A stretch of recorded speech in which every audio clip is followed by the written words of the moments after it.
बेटा आज हम लोग निकालेंगे मून की स्मॉल जी, मतलब acceleration due to gravity on moon. ठीक है, हमारे पास फॉर्मूला होता है यूनिवर्सल लॉ ऑफ ग्रेविटेशन का। यूनिवर्सल लॉ ऑफ ग्रेविटेशन का फॉर्मूला क्या होता है? F is equal to capital G into m1 into m2 r square.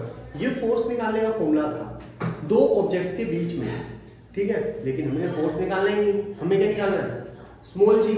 अच्छा, ये होगा ना, इनमें से कोई तो एक मास होगा जो मास ऑफ मून होगा, और एक मास ऑफ ऑब्जेक्ट होगा जिसके बीच में वो ग्रेविटेशनल फोर्स लग रही है। तो फर्स्ट वाले को मास ऑफ मून मान लेते हैं और दूसरे वाले को मास ऑफ ऑब्जेक्ट। कैसा लगा मजाक? अगला, अब फोर्स निकालने का एक और फॉर्मूला होता है mass of object into acceleration due to gravity on earth moon. Acceleration due to gravity on moon. Force के दो फॉर्मूला हो गए। अब मैंने क्या बोला, इस फोर्स के फॉर्मूले को इस फॉर्मूले में डाल दो, या इस फॉर्मूले को इसमें डाल दो। इसको इक्वेशन 1 मान लेते हैं, इसको equation 2। Put the value of F in equation 1 from equation 2। Clear है? तो हम क्या करेंगे, 2 से F की वैल्यू निकाल के 1 की इक्वेशन में डाल देंगे। अब वो कैसे होगा वो भी देखो। ये फॉर्मूला क्या है? F की जगह क्या डालना है? Mass of object into acceleration due to gravity on moon, gm लिख देता हूँ छोटा सा, is equal to capital G into mass of moon into mass of object upon the radius of moon। Mass of object से मास of object को बलिदान कर दिया, बचा स्मॉल g, यही तो निकालना था। अब इन सब चीजों की वैल्यू डाल देता हूँ। g की वैल्यू क्या है? 6.7 10⁻⁻11 into mass of moon 7.4 times 10 ठीक है, 7.4 10⁻22 kg। अच्छा, और कुछ नहीं है हमारे पास यहाँ पे। चलो, रेडियस ऑफ मून का स्क्वायर। रेडियस ऑफ मून हमें क्वेश्चन में गिवन था 1740 किलोमीटर, लेकिन अगर आपको पता हो तो यहाँ पे कहीं किलोमीटर यूज होता है? नहीं होता। तो हम क्या करेंगे, इसको मीटर में कन्वर्ट करेंगे। तो वो कैसे करते हैं देखो, 1000 से मल्टीप्लाई करके कर दिया। अब लिखेंगे 1740 इंटू 10⁻³ लिख लो, या 1000 लिख लो का स्क्वायर। ठीक है, अब इन दोनों को एक साथ लिख दो, इन दोनों को एक साथ लिख दो, नीचे वाले का स्क्वायर कर दो। ठीक है, कैसे होगा? 6.7 इंटू 7.4 इंटू 10⁻⁻11 10⁻+22 अपॉन 1740 का स्क्वायर इंटू 1000 का स्क्वायर इज 10⁻6।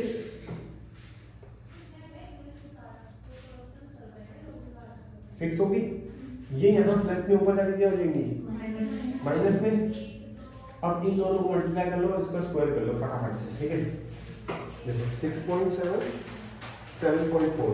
देखो जब भी आप लोग डेसिमल वाले को मल्टीप्लाई करते हो, डेसिमल को वहीं छोड़ के आए तो उसी के घर में। ठीक है, ज्यादा परेशान नहीं करना। पॉइंट्स हटाए, नीचे लगा दिए तो 0, इनको सिंपली करो। 7 4 28 6 4 24 25 26। ठीक है, और 7 7 जा 49 7 6 जा 54। ठीक है, और 4। क्या बोल रहे हो? एक मिनट रुको। 7 6 जा 42 यार, तुम तो मेरे को भी बुलवा दो भाई। 42 42 46 8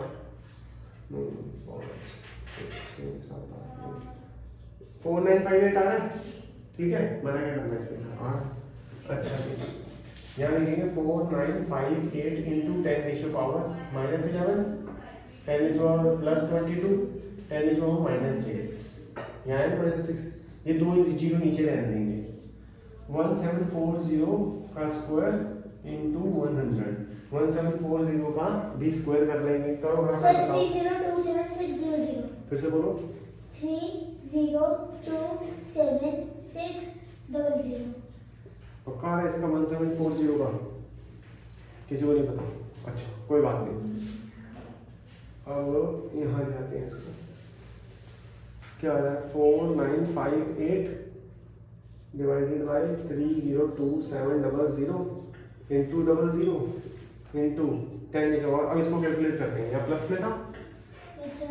ये दोनों माइनस वाले हैं तो माइनस वाले हो जाएंगे -17 प्लस 22 5.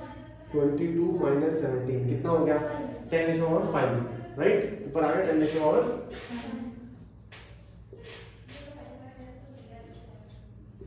नीचे 4 जीरो ऑलरेडी है,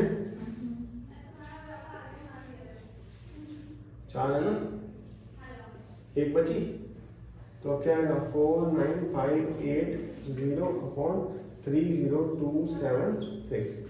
ठीक है, इसको एक बार चेक कर लेते हैं जो बताया है वो ठीक है या नहीं।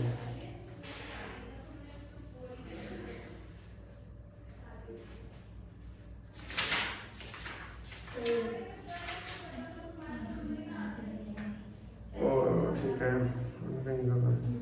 अब इसको अगर हम लोग डिवाइड करेंगे तो डिवाइड करने के बाद आंसर आएगा आपका 1.63। ठीक है, 1.63 और वो किस में आएगा जी है मीटर पर सेकेंड स्क्वायर, क्योंकि हमने क्या लिखा है acceleration of gravity on moon. Is it clear till now? कोई दिक्कत परेशानी यहाँ तक? All good?